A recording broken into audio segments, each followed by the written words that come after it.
South ఇండియాలోనే అతి తక్కువ ధరలకే నాణ్యమైన రత్నాలని అందించే ఏకైక సంస్థ 6JVR. హీరోల సపోర్ట్ కూడా ఒక ప్రొడ్యూసర్కి కలిసిమెలిసి ఉంటేనే ఏదైనా సాధ్యం కదా. అది నాకు ఆల్మోస్ట్ ఆల్ అందరూ ఎక్కడో అక్కడక్కడ ఒకటి అలా ఉంటుంది కానీ మిగతా అందరూ ఎంత కోఆపరేట్ చేశారంటే మరుపు రాని సంఘటన. 3 తరాలు చూసినట్టున్నారు సార్. రామారావు గారు, బాలకృష్ణ గారు, ఆ తర్వాత ఈ హీరోలు మొత్తం 3 జనరేషన్లు చూశారు. 3 జనరేషన్ చూశాను. అందుకేనగా నేను పట్టుదలగా అందరూ చేశారు మన సినిమా, మన బ్యానర్లో, ఎక్సెప్ట్ ప్రభాస్ చేయలేదు అని నేను పట్టుబట్టి ప్రభాస్ దగ్గరికి వెళ్ళి కాకి ఎత్తుదాం సార్ కథ మీరు ఎత్తకండి అన్నారు. నేను ఇంట్లో మా అల్లుడు ఉన్నాడు, చెప్తారంటే అమ్మో అసలు చెప్తే ప్రమాణం అండి అన్న. అట్లాగే ఫస్ట్ సిట్టింగ్లోనే అతను చెప్పాడు నాకు ఇక్కడి నుంచి టైం పడుతుందండి 1 year, నేను తీసుకొస్తాను. బ్రహ్మాండం ఉంది. 1 year కాదు కదా, ఎంత తొందరగా అయితే అంత మంచిది.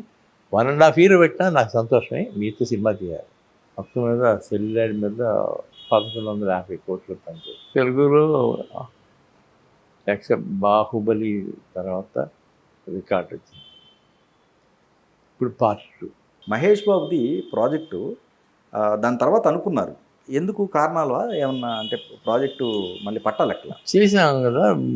మొన్న లేటెస్ట్గా చేసిన సినిమా అదే కదా, మేము ముగ్గురం కలిసి చేసింది. నేను దిల్రాజు. యాక్చువల్గా అది మీరు సోలోగా చేయాల్సింది. నేను సోలోగా చేయాల్సిన ప్రాజెక్ట్ చేయాల్సిందే.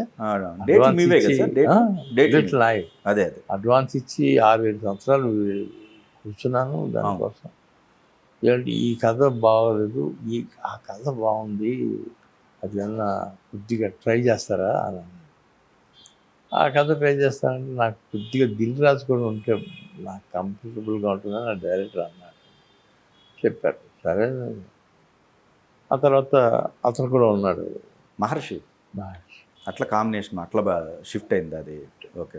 మీకు ఎనీ ఇన్స్పిరేషన్ అండి? సినిమా ఇంత గొప్పగా ఇంత గ్రాండియర్గా ఉండాలి కలిసిందే ఖచ్చితంగా. సినిమాకి సంబంధించి ఇంత బడ్జెట్ పెట్టాలి, బ్యూటిఫుల్గా ఫ్రేమ్ చూస్తే మటుకి నిండుగా ఉండాలి. నేను ఒక స్టేజ్ వచ్చిన తర్వాత అరవింద్ గారు నేను కలిసి రాఘవేంద్ర గారి దగ్గరికి వెళ్ళాం. ఏదైనా మా ఇద్దరికి కలిపి ఒక సినిమా చేస్తే నువ్వు అది పర్మనెంట్ బ్యానర్ చేద్దాం దాన్ని, రాఘవేంద్ర మూవీ కార్పొరేషన్ అంటావు ఏమంటావు అని మేము ప్రపోజల్ చెప్తే ఆయన వెరీ గుడ్ వెంటనే చేస్తాను, నేను కూడా ఇంక బయట సినిమాలు ఎక్కువ ఓపిక లేదు నాకు అని ఆయన మొదలుపెట్టారు. అట్లా పెళ్ళి సందడి వచ్చింది. దాని తర్వాత 2-3 సినిమాలు చేసాం. ఆ తర్వాత రాఘవేంద్రరావు గారు నేనే కలిసి మా 16 సినిమాల్లో అవి కూడా 2-3 సినిమాలు ఉన్నాయి. అరవింద్ గారు ఎన్ని సినిమాలు ఉండొచ్చు అప్పుడు? మా ముగ్గురు కాంబినేషన్లో 3-4 ఉన్నాయి. ఇప్పుడు కూడా అరవింద్ గారు నేను అంటే మా పాపలు తీస్తున్నారు cinema. Okay. Dulquer Salman hero. Okay. నవంబర్లో స్టార్ట్ అవుతుంది. ఓకే. ఇప్పటికీ మాలో ఆ ఫ్రెండ్షిప్ అలాగే ఉంది. ఏ సినిమా అయినా వెనక తిరిగి చూసుకుంటే గొప్ప సినిమాని అటెంప్ట్ చేసాం, కాబట్టి కొద్దిగా డిసప్పాయింట్ చేసింది ఇది. అలా అనుకున్న సినిమాలు 5-6 ఉన్నాయి, మిగతా అన్నీ 100% సక్సెస్.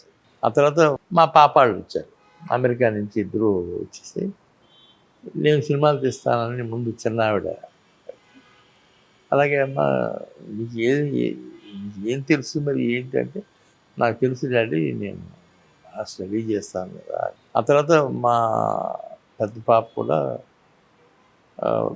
తను స్వప్న సినిమా అని, నేను రాఘవేంద్రరావు కలిసి మేము మొట్టమొదటి సినిమాలోనే స్వప్న సినిమా అని పెట్టాం.